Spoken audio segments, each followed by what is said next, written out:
ganito kami tuwing umaga kasi kung hindi ko siya susuan, hindi siya matatapos. Pagkatapos nilang umalis, dumating naman yung alaga ko, yung pamangkin ng manugang ko, kasi may pasok kong mami at daddy niya. Pag may pasok at mami, daddy niya, naiwan yan sa akin. Ngayon itong batuta na to masyado nang makulit. Ayaw nang pumwesto sa kanyang crib. Ayaw na rin magpahawak. So, dahil sawan-sawa na ako sa mga ulam, talaga nagluto na lang ako ng itlog. Pareho kami ng anak ko.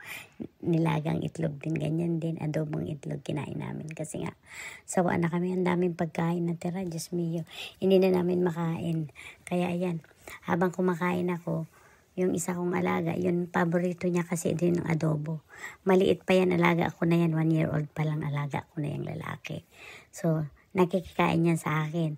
Tapos yung maliit na batuta naman, pinapakain ko rin yung itlog na pula niyan.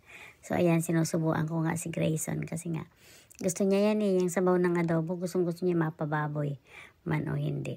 Tapos anong nangyari yan? Ayan, kumakain siya ng kanyang cereal. Nang makita niya akong kumakain ng adobo, kahit na itlog pa yan, gusto niya rin kumain. Tapos kumain, nag-stay ako sa kwarto. Habang hindi pa natutulog si Batuta, ayan, naglalaro sila. Pinapabayaan ko, binabantayan ko na lang kasi umiiyak siya sa crib niya. Ayaw niya mag-crib, ayaw niya rin magpakarga. Gusto niya na ba, nag-uumpisa na siya maglakad-lakad kasi magwa 1 year old na nga yan eh. Yan, tapos nakatulog siya. Nakatulog siya sa dibdib ko, parang nananaginip pa yan eh.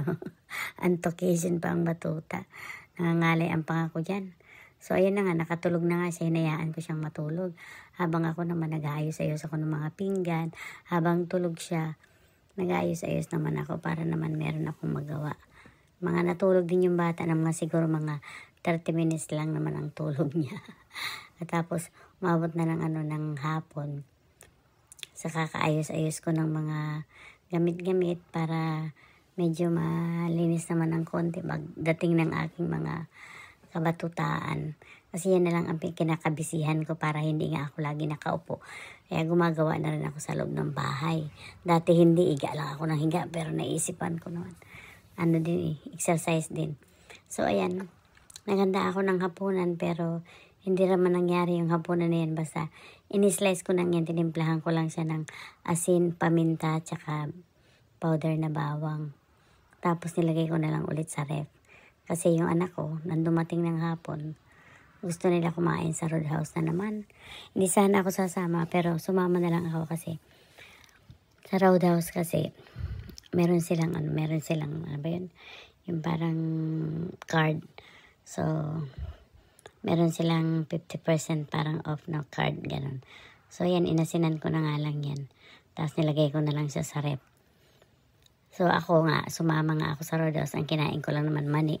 Tsaka yung tinapay na libre. Diba? Mani, libre. Tinapay libre. O di wala siyang binayaran sa akin.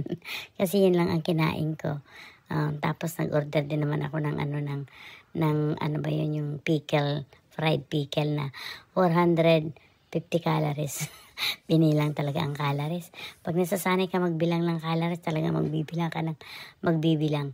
Pero pag minsan sa sobrang pagda-diet mo ba, parang nag-crave ka talaga ng matamis. Katulad ko, minsan nag-crave ako ng chocolate. Nagpapabili talaga ako kasi minsan manghihina ka eh. Kailangan mo ng konting lakas. Lalo nag-stop na rin ako pag inom ng soft drinks. Pero minsan, siguro in 2 weeks, iinom ako minsan isang beses or 2 times lang ng soda. Although yung soda 180 calories lang. Pero ayan, tingnan mo yan. Yung mga tira namin galing sa kasal, ang dami pa. Mga chap-chap na lechong baboy, chap-chap na lechong manok, tapos yung pasta, pagkatapos may green beans, ayan. Pagkatapos lumabas ka, makikita mo sa labas yan, madidisappoint ka talaga. Ito ang kagandahan ng panahon ng post, medyo malamig-lamig. At saka ang ganda pagmasa ng mga dahon. Pero pag huwag kang titingin sa baba, sa taas ka lang tumingin. Kasi pag tumingin ka sa baba, ang daming kalat. Ay, hayaan ko yan dyan. Matakpan yan ng yelo sa winter, sa summer ko na yan aayusin.